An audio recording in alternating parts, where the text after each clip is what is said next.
Father. Magandang umaga po sa ating lahat. Maligayang Pasko po. It's napaka-palad po natin ngayong umaga dahil andito po tayo ulit upang makinig ng kanyang mga salita. At ang pag-uusapan po natin ay ang Pasko. Manalangin po tayo. Salamat Panginoon muli sa sandaling ito. Dalangin po namin na ikaw yung manguna, ikaw po yung magturo. Totoo nga po na pag wala ka, wala ang Lord, the power of your Holy Spirit, wala pong mangyayari sa sandaling ito sa aming mga puso. And so we lift up to you this very hour. Ikaw po yung kikilos. And so have your way, Lord, in our hearts. In Jesus' name. Amen. Nagdidiwang po ang sangkatauhan or sanlibutan dahil Pasko.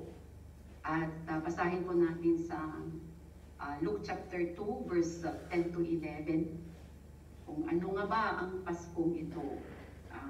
Alam po nating lahat na ito po yung araw na alala o remember o ating lagipan tayo, ating alalahanin ba? Alaalaan to remember the birth of Jesus Christ. At bakit ba didiwang ang Pasko, ang kapanganakan ni Jesus? Dahil ayon po dito sa Luke chapter 2, verse 10 to 11, sabi po niya dyan, dito po, pinanganak po si Jesus sa isang manger. Alam po natin lahat yan, nakikita po natin tuwing Pasko. At habang po nagbabantay ang mga pastol ng kanilang mga tupa, meron pong anghel na appeared, nakita po sa kanila, sinabi po na ay takot na po yung mga pastol dahil bihira lang po silang very very terrifying po yung itsura ng anghel. Ang anghel po ay hindi katulad ng matabang bata na may pakpak na parang kung nakakita ka gusto mong kilitiin. Pero itong anghel po na ito na nakita po nila ay napakaliwanag, hindi po natin alam kung anong itsura, basta natakot po yung mga pastol. Pero sabi po ng anghel dito sa verse 10 to 11, sabi po niya, "But the angel said to them, do not be afraid. I bring you good news that will cause great joy for all the people." Sabi po niya, huwag kayong matakot dahil dala ko ang mensahe ng magandang balita na para sa lahat ng tao. So ito, hindi lamang para sa kanila, hindi lang para sa mga Israelita, sabi niya para sa lahat ng tao. At sa verse 11 sabi niya, "Today in the town of David, a Savior has been born to you. He is the Messiah, the Lord." Kaya, ang good news na yun, na para sa lahat ng tao, ay kapanganakan ng tagapagligtas. Kaya dapat magsaya kayo, hindi kayo dapat matakot. Siguro sa itsura niya or sa maybe in the appearance of the angel, kaya sila natakot. Pero pinawin naman ng kanyang dalang balita. A Savior has been born, tagapagligtas. Sa panahon na po yun ay ang mga Israelita ay naghihintay po talaga ng tagapagligtas dahil apin-api po sila sa pamamalakad po ng gobyernong Romano. But at the end, hindi po naging ganun ang kalabasan, kaya rinireject po nila si Jesus. At dahil po sa kanilang pag-reject ay napunta po sa atin ang balitang ito, ang magandang balitang ito. Ang balitang maganda o ang isang balita ay nagiging maganda kung ang sitwasyon ay masama. Halimbawa, ang isang tao na may sakit na cancer, ang magandang bad news po yun. Hindi po magandang balita yun para sa kanya. Nung sinabihan po siya ng doktor na may sakit siyang cancer, at noong nagpagamot na siya, nagawa na yung dapat na gawin, sinabihan po siya ng doktor ulit after maraming test na cancer-free na siya. Good news po yun sa kanya. Kaya ang good news ay magiging good news kung ang sitwasyon ay masama. At dito po, sabi niya to all the people, itong tagapagligtas na ito, ang pagkapanganak ng tagapagligtas na ito, ay magandang balita para sa lahat ng tao. Ano ba kasi ang kalagayan ng tao? Basahin po natin sa Luke chapter 4, verse 18. Bakit ba magandang balita itong na may dulot na kagalakan itong balitang ito ng kapanganakan ni Kristo na siyang tagapagligtas. Sabi po niya dito sa Luke chapter 4 verse 18, basahin po natin, "The Spirit of the Lord is on me because He has anointed me to proclaim good news to the poor. He has sent me to proclaim freedom for the prisoners and recovery of sight for the blind, to set the oppressed free." Sabi niya, ito po, binasa po ito ni Jesus. Isang araw, pumunta po siya sa sinagoga, binuklat po, binigay po sa kanya yung scroll, yung sulat ng mga propeta noon, at binuksan po niya, i-unroll po niya at binasa itong skriptura po ito. At pagkatapos po niya itong binasa sa verse 20 onwards po, ay sinabi po niya doon na nasa kaituparan, this has been fulfilled. Sabi niya, naisa katuparan ang mga ito. Bakit po niya nasabi yun? Dahil siya ang tutupad. Kaya siya naging tagapagligtas dahil ang mga tao ay pulubi. Unang-una, sa eskripturang yan, may apat po na bagay o may 5 po tayong matutungayan na kalagayan po ng tao na masama. Because that, Jesus said, He has anointed me. God has anointed me. Pinuspos ako ng Diyos upang ipangaral ang magandang balita. Sa mga pulubi, unang-una ang masamang balita, ang mga tao ay pulubi.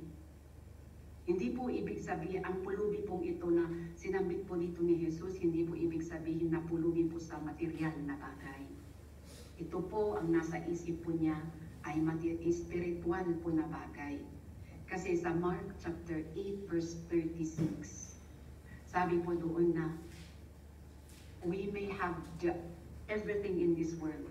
Mark 8:36, sabi niya, we may gain everything in this world, but without Jesus, ano yun sa atin? 8:36 po. Sayin po natin yan. Tingnan po natin dyan kung gaano po kapulubi ang tao na walang Jesus.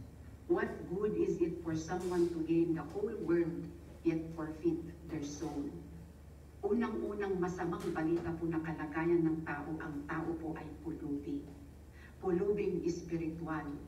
Kahit pa nakanta niya, nakuha na niya lahat ang kayamanan ng mundo, lahat ng langyaw, lahat ng luho, lahat-lahat na pag wala si Kristo, pulubi pa rin ang tao. Lost pa rin siya. Wala pa rin silbi ang buhay. Nawawala pa rin siya. Wala pa rin kayamanan, wala pa rin, pulubi pa rin siya. Still lacking, still in one. Kaya ito po yung magandang balita. Pumarito po si Jesus upang magbigay po ng kasiyahan. Na kahit walang kayamanan sa mundong ito, ay magkakaroon ng kasiyahan dahil kay Jesus. Sabi po sa John chapter 4 verse 13 to 14, ang sino mang iinom sa tubig na bigay ni Jesus ay hindi na mauuhaw ulit. Ibig sabihin, magkakaroon po siya ng kasiyahan. Hindi na magtatapos po doon ang paghahanap. Hindi na po kayamanan ng mundo, material na bagay ang hanap niya. Magiging mayaman na po siya.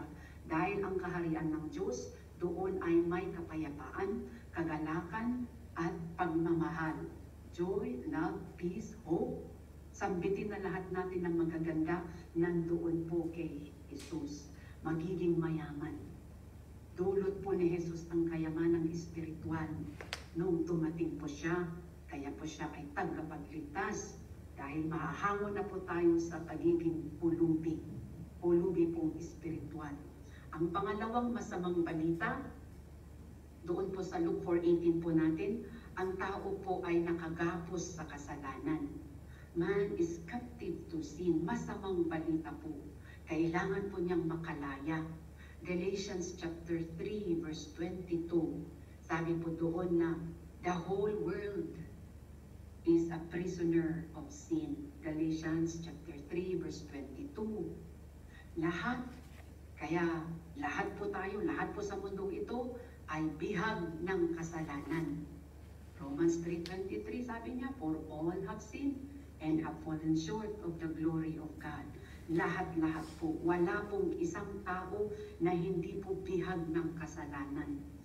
Likas po sa atin ang pagiging makasalanan dahil kaparte po tayo ng mundong ito. At wala pong makakahango sa atin mula sa pagkabihag sa kasalanan ito, kundi si Kristo. Kaya po siya magandang balita. Dahil sa masamang sitwasyon na tayo po ay bihag ng kasalanan at ang kasalanan ito ay magdadala po sa atin sa impyerno. Pero 1 Peter chapter 2 verse 24, sabi po na pinako ni Jesus ang lahat ng kasalanan natin sa cross. 1 Peter chapter 2 verse 24, si Jesus po sa cross, He Himself bore our sins in His body on the cross so that we might die to sins and live for righteousness. By His wounds you have been healed. Ang pagkabihag po natin sa kasalanan ay binigyang solusyon ni Jesus dahil pinako po niya on that cross. He nailed our sins. He bore, He carried it to Himself. Inako po niya, pinasan po niya lahat ng kasalanan natin, lahat ng kasalanan ng lahat ng tao sa mundong ito upang tayo po ay makalaya sa pagkagapos sa kasalanan at magkaroon po tayo ng buhay. Yun po. Pangatlo po na masamang balita ay na masamang sitwasyon ng tao ay ang tao po ay bulag. Sabi niya sa Luke 4:18, binasa po natin, He came to restore vision to the blind, upang muli ang tao ay makakita. Bulag po tayong lahat, kahit po nakakakita ang mga matang ito, hindi po niya nakikita ang mga espiritual na bagay na binibigay o offer po ng Panginoon. Ang nakikita lamang po ng matang ito ay ang mundong ito. Hindi po nakikita yung kinabukasan na maganda at yung buhay na matiwasay na may kasiyahan na dulot ni Kristo. Bulag na bulag ang mata ng tao. Na parang gumagapang sa kadiliman. Ang bulag, kadiliman lang ang nakikita niya. Walang liwanag. Dumating si Jesus. Sabi niya sa John chapter 8 verse 12, He is the light. He has brought light to the world. Nung dumating si Jesus, napakinggan natin, when Jesus spoke again to the people, He said, I am the light of the world. Whoever follows me will never walk in darkness, but will have the light of life.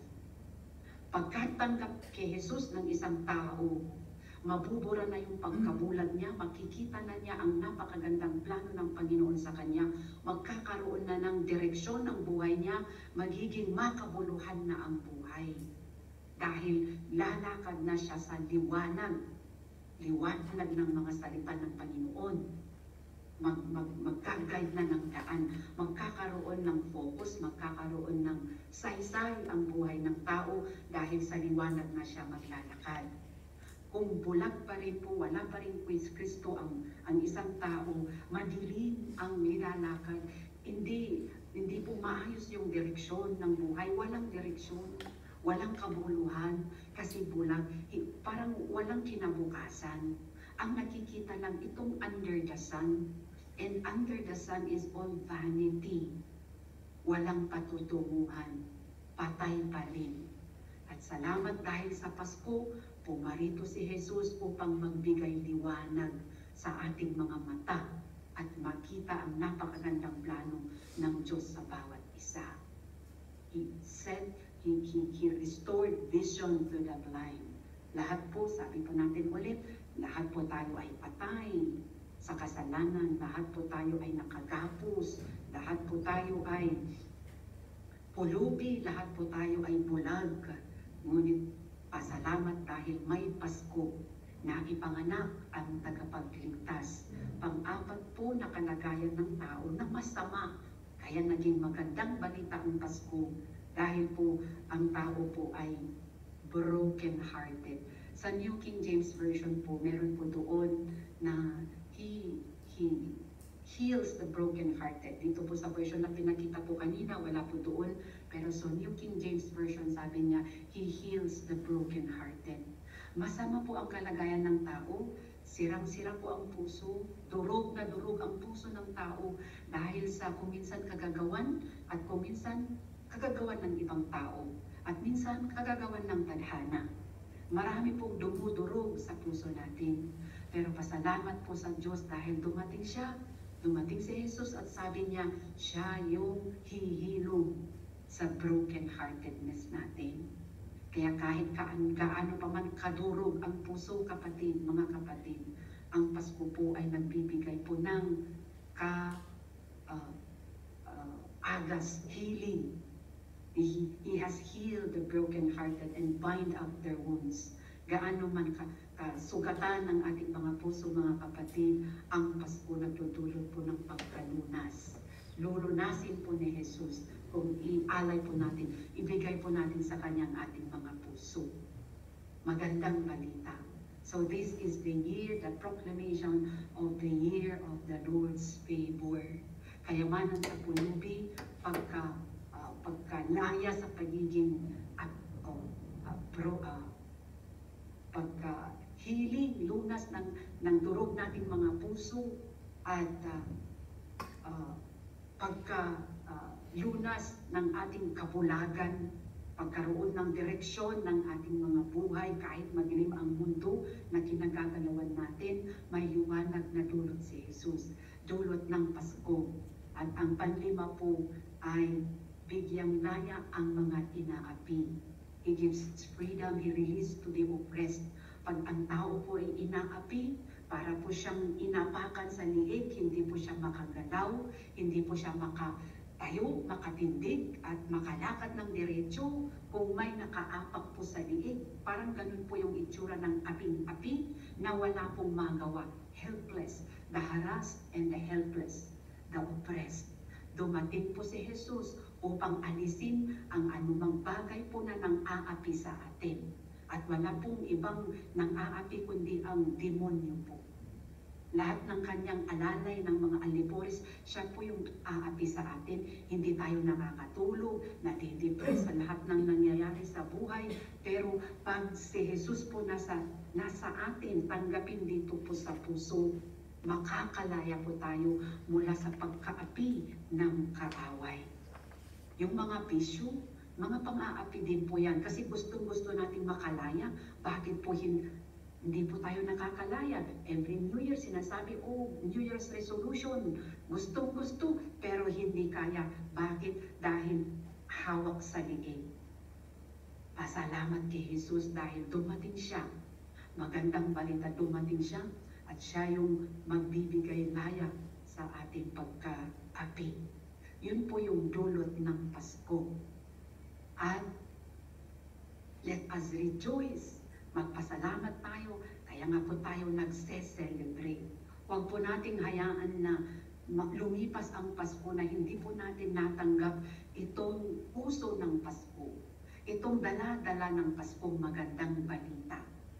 Ang magdiriwang po ay yung nakatanggap.